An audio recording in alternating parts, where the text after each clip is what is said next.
Hi, this is Elizabeth and Elton Brewington with Brightside Global Trade TV, and we are so excited to have someone, an expert on our channel.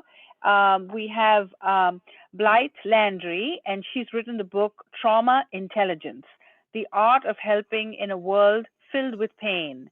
So tell us all about your book, and she's really an expert, and she's extremely modest. If I was to read her long bio, you'd be so impressed. So over to you. Thank you so much. I'm so glad to be here.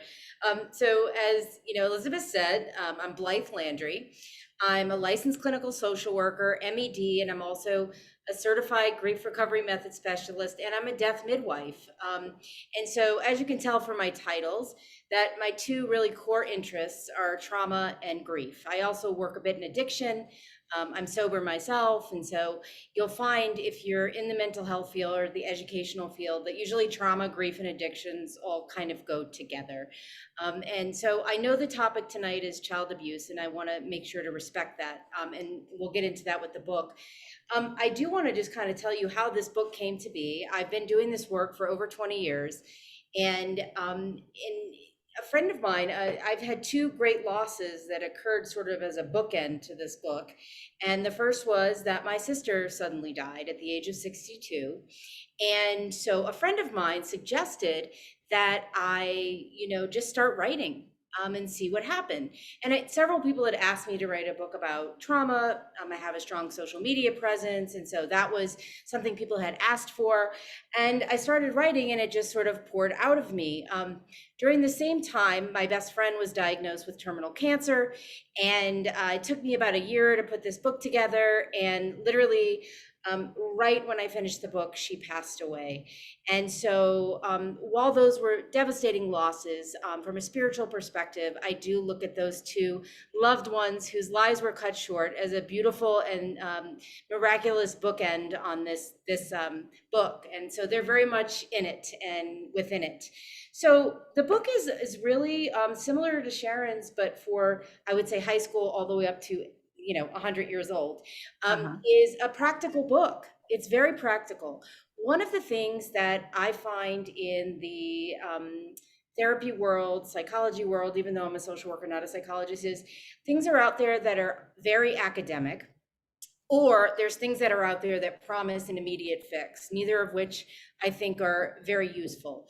And so what I've tried to do with this book is take my very practical and invested sort of approach to working with my clients and corporations that I work with, and really put that down. So I took what I labeled as 5 of the major types of trauma, which I put as, childhood trauma obviously is a huge one, catastrophic trauma, collective or group trauma, which obviously COVID is a huge one of those, ambiguous trauma, which a lot of people don't know what that is, but it's really when something that is traumatic happens. Let's say someone you love gets a brain injury or is an addict or becomes severely mentally ill or has an accident and changes before you, and the trauma is consistent and persistent and there's no relenting.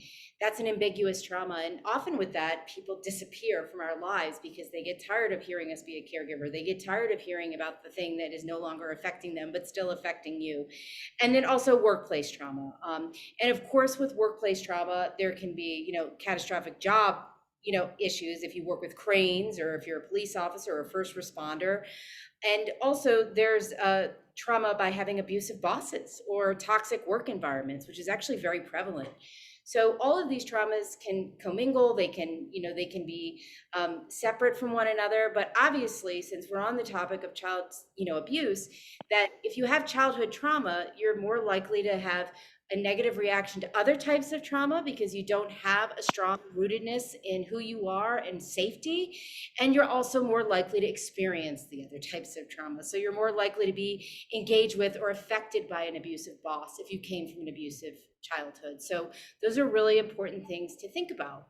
And then when we look at workplace trauma too, I'm doing quite a bit of work with an organization called the Firefighter Behavioral Health Alliance. And the CEO of that is this amazing person, Jeff Dill. And it's all about helping prevent suicide in first responders and firefighters and dispatchers and EMS workers. And so that's a part of what this book has kind of led me to as well.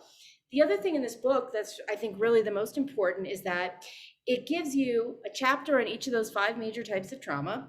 And then it gives you 3 typical, everybody is not the same, but 3 typical ways people respond to that type of trauma. And then I give a list of practical accommodations that you can either offer as a friend, a boss, a colleague, a neighbor, a partner, a parent, or you can ask others that care for you to give you those accommodations in your life. And so I think that's been really useful for people.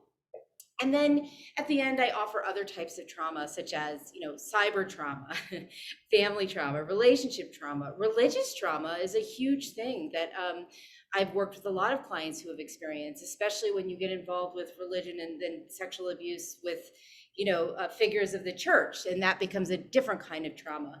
There's medical trauma, financial trauma. I mean, the list goes on. So if you're looking for something that is practical, readable by anyone from, I'd say, like age 13 or 14 up, right? Or applicable to a large scale organization even, then this would be a book that would be really useful for you. So and the other thing is, well, that was the main, I'm happy to questions or, So my question is, dementia would be a trauma? Dementia would be for the person experiencing it. And yes. I know this firsthand because my mom is in the beginning of stages of dementia right now. She's 87. And what starts to happen for the person getting dementia is that they know that they're losing their mind, but they're still cognizant enough to know they're losing their mind. So for them, it is horrific, it's terrifying, it's shameful, it's degrading, it's confusing, and it's very, very hard. And the other part of that is for the people around the person, it's extremely hard. And that would constitute for the people around you as an ambiguous trauma, right? Because you're watching someone disintegrate before your eyes. Right. They're still in the same body, but they're not in the same mind. And that's all to mention that aging is also a trauma and degrading, quite frankly, when you get to that space. And but it's a trauma for both. It's very, very hard to know that you're losing your mind and you can't stop it. So does your book provide practical tips for caregivers? It does. There's a section in the back for, it's called caregiver trauma. Okay. So it's not specifically focused on caregivers, but when you look at the ambiguous trauma section, it will tell you literally how a caregiver of a person with a brain injury will respond. That's the story in the book. It's about a woman who is married to someone who gets a brain injury, and she's married, and then she's then married to basically a child.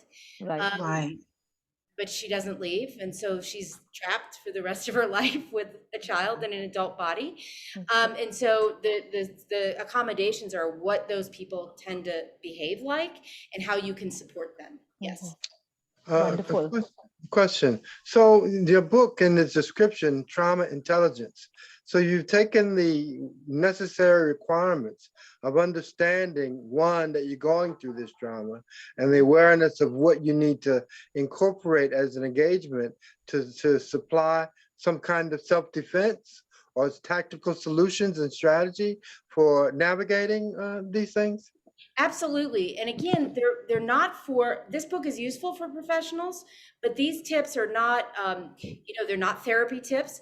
They're literal ways to accommodate yourself and those you love that are dealing with these symptoms.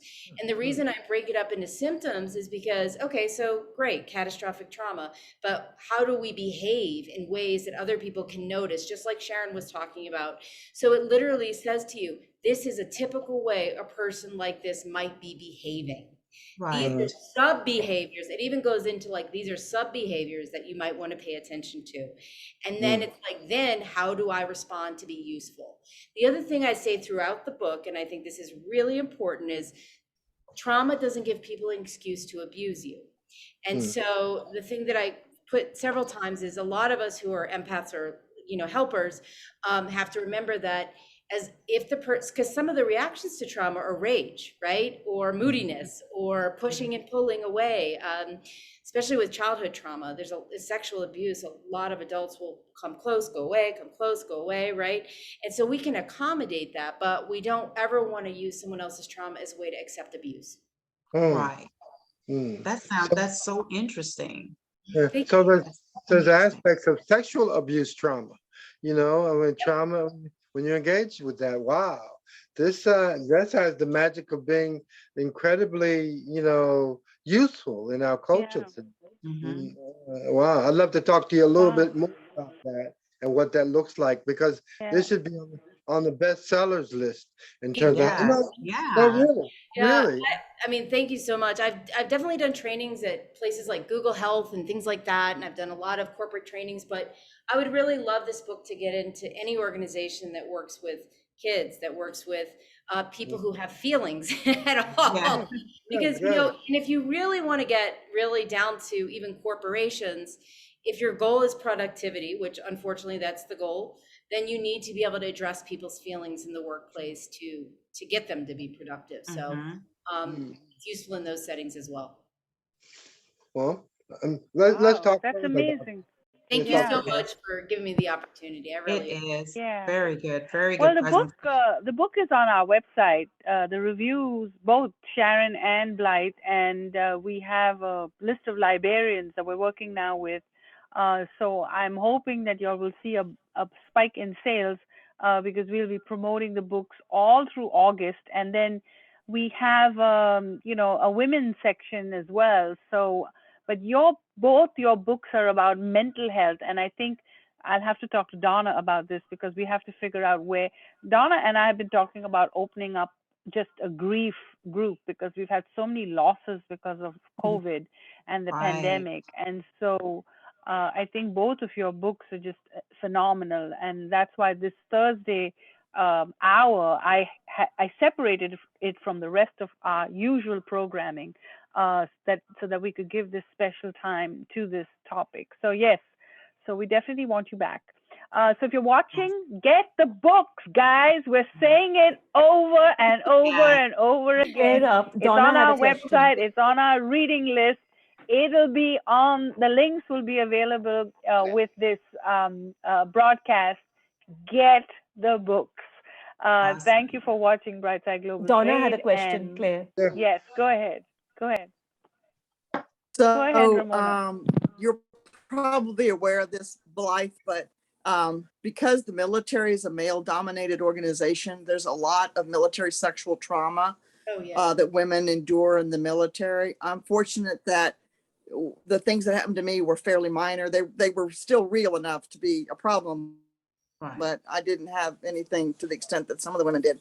But I had to counsel a lot of them because I was an officer. My point is this: would what you're providing in trauma intelligence help those kind of women that had to work day in and day out with their tormentor, and then they weren't believed, they weren't taken seriously? For the most part, the military just simply told them to shut up. Absolutely. It would definitely be a great tool for them. Absolutely. Yes. And we could talk about, if you buy them in bulk and things like that, how we can do. And then I'm actually working on another book that's even going to be more focused on that topic with Jeff Dill, who I just mentioned from Firefighter Behavioral Health Alliance.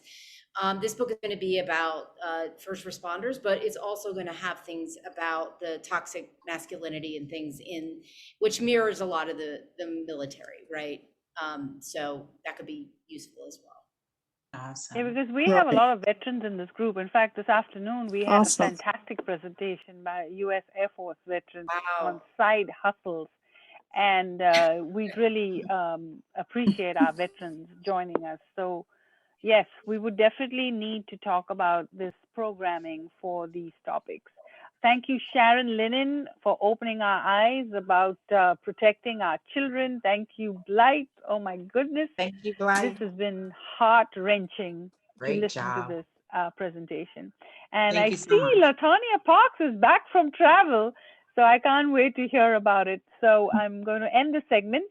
You're watching BrightsideGlobalTrade.org. We are now officially sending you inbox magazine content. So make sure you subscribe.